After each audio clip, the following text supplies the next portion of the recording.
Well, it's no surprise, but the important thing to get across is the fact that these prices are crippling the economy, crippling hauliers, crippling van drivers, and crippling the highest taxed motorists in the world.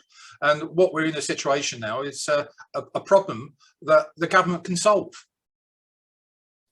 And what kind of things are you hearing about basically what you've just told me about the effect it's having on drivers? Are they having to change their behavior and not drive as often? What kind of effects is it having?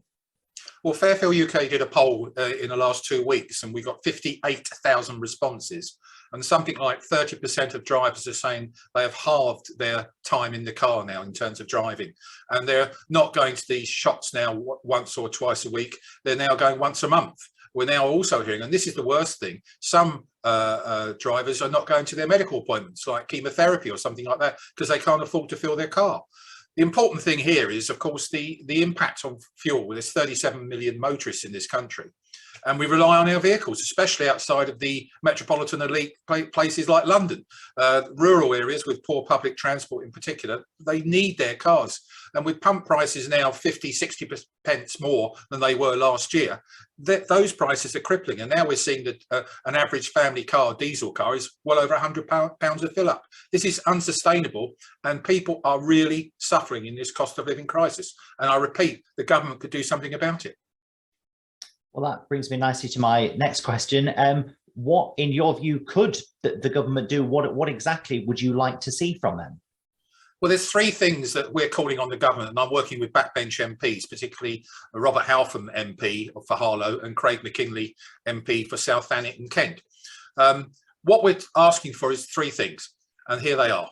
One is they need to introduce Pump Watch, an independent price regulatory body to actually try and get retailers and the whole fuel supply chain to be more transparent and honest about pump prices, because when oil goes up by, say, $3 or $4, what we see at the pumps, no one knows what we're going to get. If they come down by $3 or $4, again, we don't know what we see or we're going to get. No one understands the process, the calculation, how pump prices are arrived at. So we would like to see Pump Watch introduced. In the first instance, we'd like it to be a voluntary body rather than a full-blown regulatory body like Ofgem or Ofcom.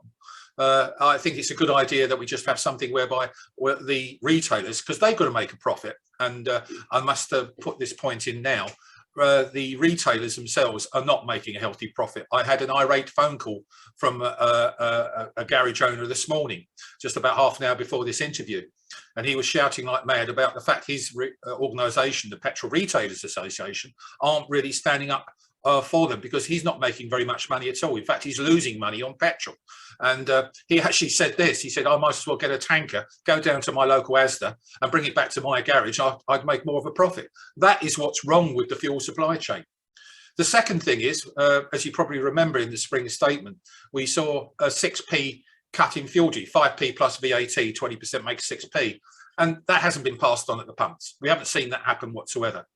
And so there's two things there. One is that Pump Watch would actually help identify that problem of why pump prices aren't put on, fuel duty cut wasn't passed on. And secondly, what we need is a true investigation into why this is happening. And so I'm sort of dancing around the point, but I think we need another cut in duty, but it shouldn't be 5p, it should be between 10 and 20 pence.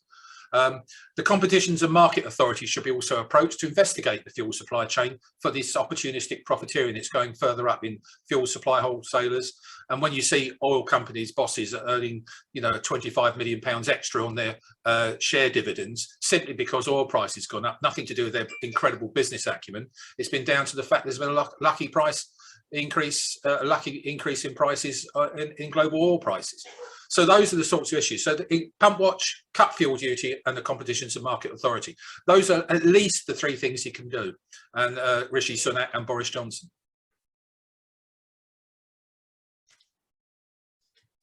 Sorry. Yeah, just looking ahead a little bit then. Obviously, the trend is very much upwards for pump prices over the last few weeks and months. Do you see that continuing? Is it going to level off at any time soon, or are things just going to get worse?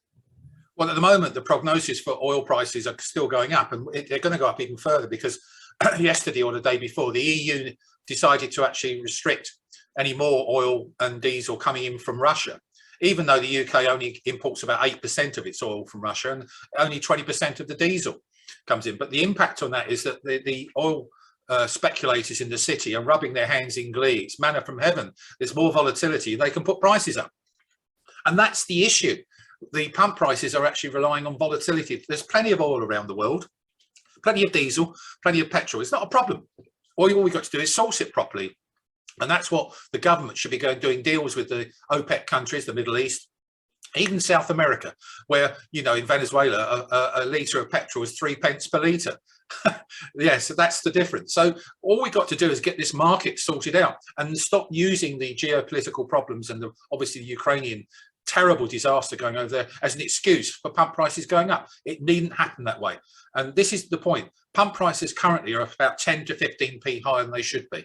And the government are allowing that to happen. And this is the reason why they're doing it, because they're getting a shed load of extra VAT because of the high prices. They're wallowing in that at the Treasury. Okay, yeah, that all sounded great, Howard. Is there anything else you want to add that we've missed out there at all? No, the only thing is for your listeners to say, look, if you really want to, if you're really angry about this and really want to do something about it, please sign up to fairfueluk.com. It's a free sign up, and what we do, the more people sign up, we've got 1.7 million, let's make it to 2 million, and you could help on that basis. And we put pressure on MPs and ministers, and we have about 2,000 supporters in each constituency, and where there's marginal seats we have a lot of influence, and the more people signing up would make a hell of a difference.